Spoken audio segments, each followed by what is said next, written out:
Hello, it's Jonathan Smith from the Farm Carbon Calculator, and in this video I'm going to show you how to do overheads reports.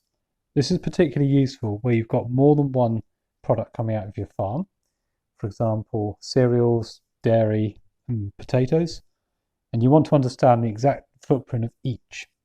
Now the challenge is on the farm is that you've got several items that are common to the whole farm, for example machinery, buildings, maybe hedgerows, woodland, that sort of thing. So you need to understand what the overall overheads of the farm are. So we can do this in an overheads report. I've set one up here already, but the way that you set it up is that when you start a new report, you put in your report name, you don't fill in any other details except the farm area. So in this example, we'll put in 100 hectares. And we will mark this as overheads report. Okay, so that's what you click and click save there. Okay, so you're set up as an overheads report. You can rename that to whatever you like. You then enter data in the same way that you do with any other carbon report.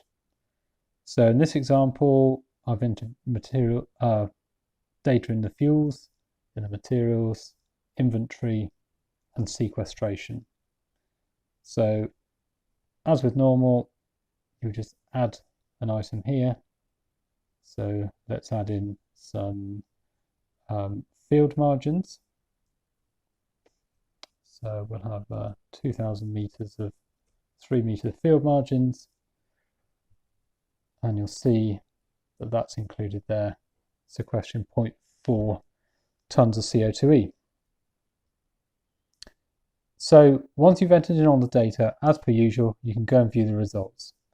Don't worry too much about the numbers in this particular report, it's just an example, but we can see here that we've got a carbon balance of about 35 tons of CO2e. So that's the overheads of the farm, okay? And you would have to do that on an annual basis for your farm. It's probably not going to change very much, it's going to change much more for the actual data and the product footprint. Okay, so that's stored in your reports, and now you want to be able to add that into your product report. So I'm going to choose a report I've done already here. We'll take this one, okay. Again, don't worry too much about the numbers here, it's just an example. But we can see the carbon balance is about 150 tons of CO2e, but what I haven't included yet is the overheads. So the way I do that is I go to Edit Farm Details, and I'm going to include an overheads report. So I know that one there is the one I want, and I click Save. So that's now changed. So we now got 167 tons of CO2e as the carbon balance. And the way it's shown up is down here. You see on this table of emissions and sequestration, there's the overheads figure, okay? 35 tons. And it's apportioned it according to the size of the farm as well. So if you had a farm that was 100 hectares, it had 50 hectares of cereals and 50 of dairy, it would apportion 50% of your overheads to each. And if you want to check the details of the overheads, you can also go into full results and it'll show up there as well.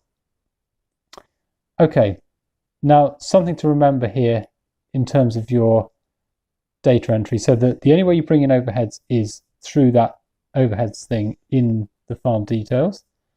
Okay, it's not something that you actually manage within the report of the product that you're doing.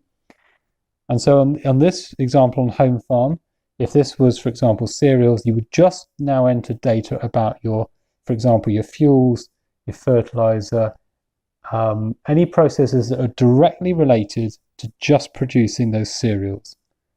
All the other overheads are going to be brought in through the overheads tab. And in that way, you can then calculate an accurate footprint of the actual product itself, and you'll get a KPI in terms of tons of carbon per ton of product, okay? So that essentially is how you do an overheads report. I hope that's helpful. We've got more resources to help you on our website.